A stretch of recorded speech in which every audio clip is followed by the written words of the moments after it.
National Weather Service in Mount Holly, New Jersey has issued a flood warning for the White Clay Creek near Newark until Tuesday morning, or until the warning is canceled. At 6:15 p.m. Monday, the stage was 10.6 feet. Flood stage is 13.0 feet. Minor flooding is forecast.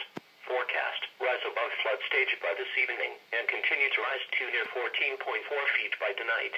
The river will fall below flood stage by after midnight tonight. Impact at 13.5 feet. Businesses in the area begin to flood.